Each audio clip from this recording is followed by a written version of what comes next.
गधा सारी रात वहां खड़ा रहा, बिल्कुल हिला नहीं। सुबह जब हुआ तो गधे वाला चलने लगा, उसने सभी गधों को खोल दिया। वो गधा बांधा नहीं था, उसे नहीं खोला। उसमें डंडे भी मारे, लेकिन गधा आगे कदम न बढ़ाए। डांट भी लगाई, पर गधा आगे कदम बढ़ा ही नहीं रहा।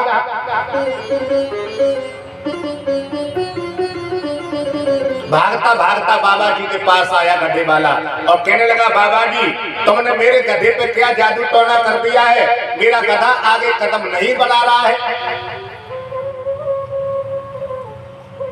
बाबा जी कहने लगे, लाला मैंने कोई जादू टोना नहीं किया, तुमने गधा शाम को बांधा था। गधे वाला कहने लगा, मैंने तो झूठ मूठ बांधा था जैसे आपने बताया। बाबा जी कहने लगे, झूठ मूठ बांधा था तो जाके झूठ मूठ खोल देना, गधा बढ़ने लगेगा।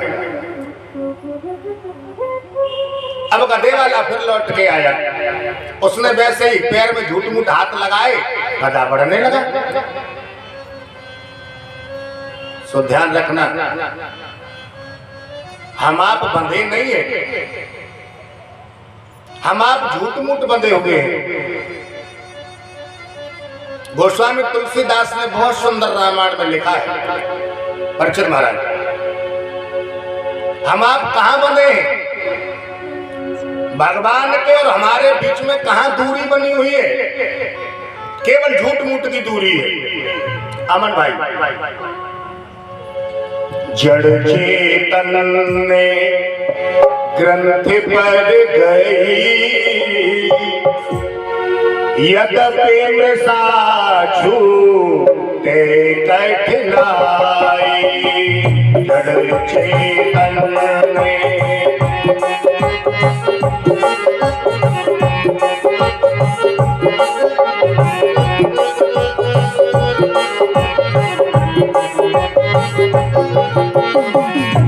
परमात्मा के बीच में और हमारे बीच में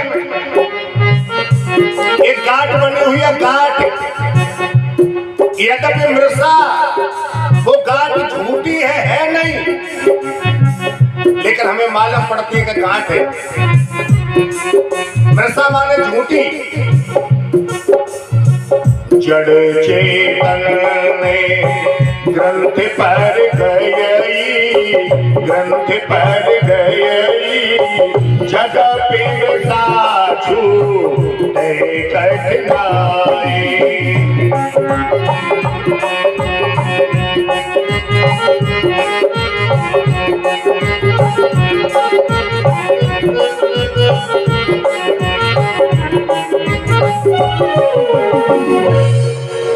जड़ चेतन में जीव और ब्रह्म के बीच में गांठ है,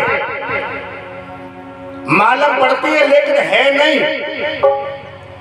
यद्यपि मृषा, झूठे कठिनाई, झूठी गांठ है लेकिन छूटती बड़ी कठिनाई से है। छूटे ग्रंथ न होय सुखारी, और जब तक वो गांठ छूटती नहीं है तब तक जीव सुखी नहीं होता है।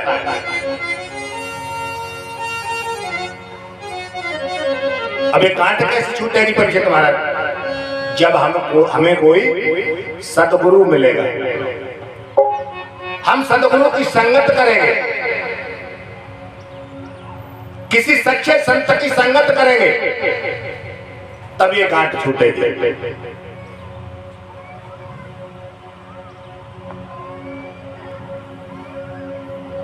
संत में और साधु में बहुत बड़ा अंतर है, बहुत बड़ा फर्क है।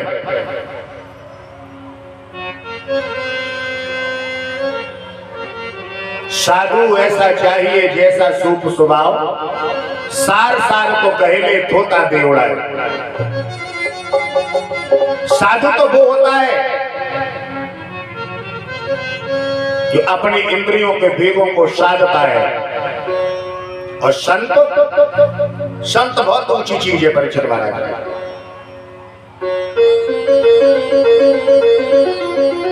लाल कपड़ा और पीले कपड़ा पहनने वाले का नाम संत नहीं है। शब्द में ही अर्थ छिपा होता है। खुला शब्द है संत, शाघन अंत, सा से शुरुआत, अंत माने आखिर। अभी शुरुआत और आखिर क्या है? हमें शरीर में आए हैं, हमारी शुरुआत हुई है, आए या नहीं आए, और इस शरीर को छोड़ के जाएंगे, अंत हो जाएगा, आखिर हो जाएगा। हम इस शरीर में आए हैं, इस शरीर में रह भी रहे हैं, और ये शरीर छोड़ के जाएंगे भी। ये तीनों काम कौन कर रहा है? हम स्वयं कर रहे हैं। ये तीनों काम हम स्वयं कर रहे हैं। हम इस शरीर में आए भी हैं, इसमें रह भी रहे हैं, और ये शरीर छोड़ के जाएंगे भी। लेकिन अभी हम आपसे कोई कहे कि शरीर छोड़ दो चले जाओ, कोई जा सकता है? जबकि ये तीनों काम हम कर रहे हैं, लेकिन वो रास्ता हम आपको नहीं मालूम है। उस रास्ता से हम भटक गए। जब चाहे तब इस शरीर में आ जाए, तो जब चाहे तब इस शरीर को छोड़ के चला जाए। जैसे भीष्म पितामह से कहा कि आपका समय हो गया, जाते क्यों नहीं हो शरीर छोड़ के? उन्होंने कहा नहीं जाते, जब सूर्य उत्तरायण में आ जाएंगे तो हम चले जाएंगे।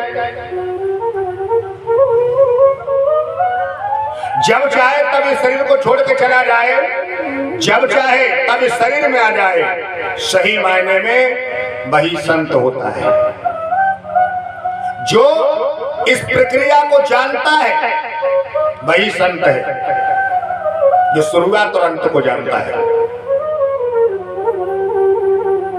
हमारे सदगुरु इस प्रक्रिया को जानते हैं, जो हमारे दादा गुरु हैं। श्री श्री 1008 सदगुरु श्री धनीराम जी महाराज अब भी मौजूद हैं। 95 वर्ष की एज है उनकी। 21 वर्ष की उम्र से उन्होंने इस शरीर से आना जाना सीख लिया।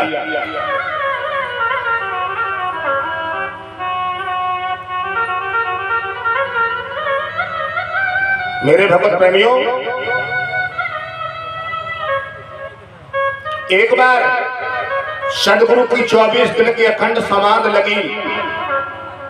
भोले बाबा मैया पार्वती ने उन्हें दर्शन दिए। भोले बाबा ने बीज मंत्र दिया और मैया पार्वती ने उन्हें आराधना बताई। ओम नमो भगवते वासुदेवाय। इतना सबने सुना होगा। इससे आगे ओम नमो भगवते वासुदेवाय, उत्पन्न कर पालन कर खड़गुरु ईसावर, सब जीव जीवों में निवास कर, भगवानो तुम्हें बार बार नमस्कार है, भगवानो तुम्हें बार बार नमस्कार है, भगवानो तुम्हें बार बार नमस्कार है। ये आराधना मैया पार्वती ने हमारे सतगुरुदेव को बताई, आज भी मौजूद है। मेरे प्रभु प्रेमीजन,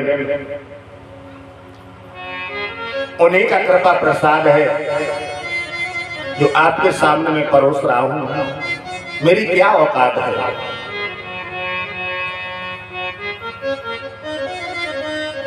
हम आप आपस में तमाम घृणा करते हैं, ईर्ष्या करते हैं, डाह जलन नफरत निंदा करते हैं।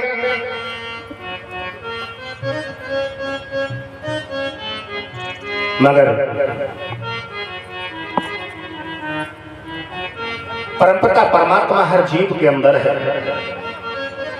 गोस्वामी तुलसीदास ने बहुत सुंदर रामायण में लिखा है, सिया राम में सब जग जानी,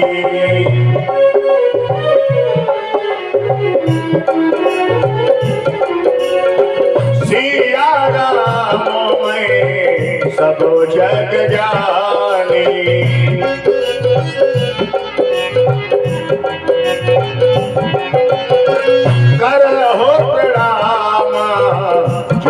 जोग पानी।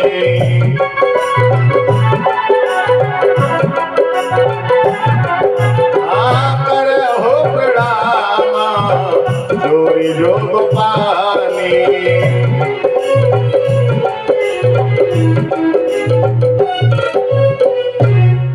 सिया राम में सब जग जाने। जितने संसार में प्राणधारी जीव हैं सबको सीताराम समझ करके प्रणाम करो। पानी माने हाथ, करो प्रणाम जोर जोग पानी।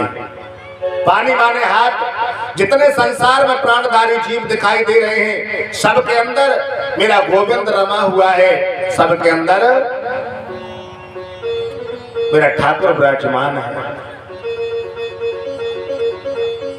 आप चाहे कितनी ही माला घुमाते हो, आप चाहे कितने ही यज्ञ करते हो, आप चाहे कितने ही सत्संग करते हो, आप चाहे कितने ही व्रत करते हो, लेकिन एक दूसरे से द्रोह रखते हो तो वो पूरा नहीं है।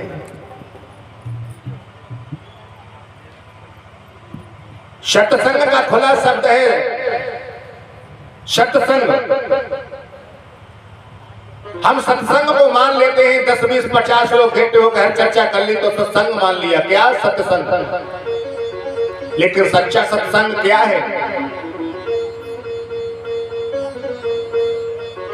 किसी तरह से हमारा आपका जीवन सत्य के साथ जुड़ जाए, हम सत्य के रास्ता पर चलने लगे, सत्य हमारे आचरण में आ जाए, तब सच्चा सत्संग है। कहीं जाने की जरूरत नहीं है। आपके जीवन में हर पल, हर क्षण, हर समय सत्संग घर बैठे होता रहेगा।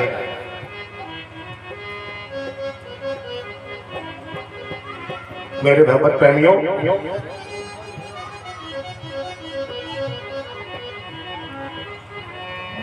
धर्म के 8 रास्ताएं परीक्षित महाराज 8 रास्ता, जिनमें 4 ऐसे हैं जिनसे धर्मी अधर्मी की पहचान होती है, और 4 ऐसे हैं जिनसे धर्मी अधर्मी की कोई पहचान नहीं होती है। वो 4 कौन से हैं जिनसे पहचान होती है, और वो 4 कौन से हैं जिनसे पहचान नहीं होती है? नंबर 1 यज्ञ, जप, व्रत, दान। ये 4 ऐसे हैं इनसे धर्मी अधर्मी की पहचान नहीं होती है। ये यज्ञ हवन जो है एक सदाचारी भी कर सकता है और दुराचारी भी कर सकता है। पहचान नहीं है कि सदाचारी है दुराचारी। जप, माला किसी के हाथ में पकड़ा दो परीक्षित महाराज, कोई भी घुमा सकता है, लेकिन पहचान नहीं है कि सदाचारी है या दुराचारी है। व्रत कोई भी कर सकता है, सोमवार शुक्रवार, लेकिन पहचान नहीं है कि सदाचारी है या दुराचारी है।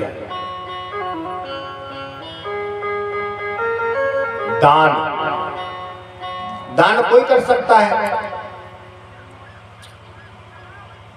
100 रुपए का करेगा वो भी दान है, लाखों रुपए का करेगा वो भी दान है, लेकिन पहचान नहीं है कि सदाचारी है या दुराचारी है। फिर पहचान किससे होती है? वो 4 अलग है, सत्य, दया, क्षमा, अहिंसा। सत्य भाषण एक चोर नहीं बोल सकता है, अगर बोलेगा तो चोरी नहीं कर पाएगा, पकड़ा जाएगा।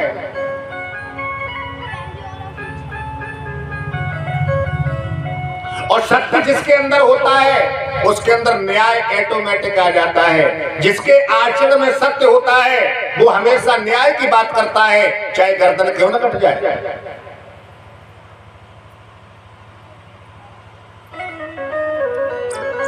दया, दया जिसके अंदर होती है उसके अंदर क्षमा का गुण ऑटोमेटिक आ जाता है। परीक्षित महाराज, अभी हमारा कोई काम बिगाड़ दे, हमारे अंदर दया नहीं है तो हम गालियां भी देंगे, बुरा भला भी कहेंगे, लड़ाई झगड़ा भी करेंगे, कब दया हमारे अंदर नहीं है तब। और अगर हमारे अंदर दया है तो कोई हमारा कितना ही बड़ा काम बिगाड़ दे, हम उसे क्षमा कर देंगे।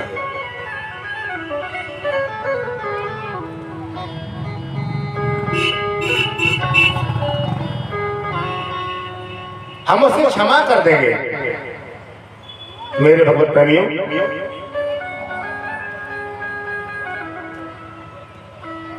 मानव बन के दुनिया में आए हैं, जिसके अंदर एक दूसरे के प्रति दया का भाव नहीं है, तो हम मानव कहां हैं? एक दूसरे के प्रति दया का भाव हमारे अंदर नहीं है तो हम मानव नहीं हैं। मानवता अपनाइए, मानवता। हम दूसरे के सुख को देख करके दुखी होते हैं और दूसरे के दुख को देख करके खुशी होते हैं।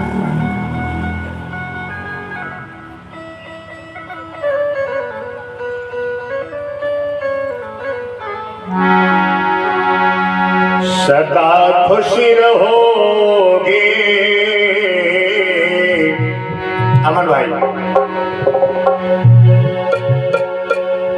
कब सुखी हो सकते हो?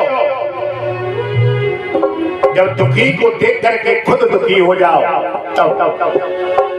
सदा खुश रहोगे भला करके देखो, सदा खुश रहोगे भला करके देखो। ईश्वर को दिल में, प्रभु जी को मन में बसा कर तो देखो, सदा खुश रहोगे भला करके देखो, सदा खुश रहोगे भला करके देखो। विचार करो, सोचो, हमने किस किस का भला किया है, किस किस का बुरा किया है। जीव को सब कुछ दिखाई देता है, सब कुछ देख सकता है, लेकिन एक चीज ऐसी वो दिखाई नहीं देती। परीक्षित महाराज, ये जीव सब देख सकता है, लेकिन एक चीज ऐसी है जो नहीं देख सकता, दिखाई नहीं देती। क्या? इसे क्या दिखाई नहीं देता? अपना अवगुण, अपने दोष।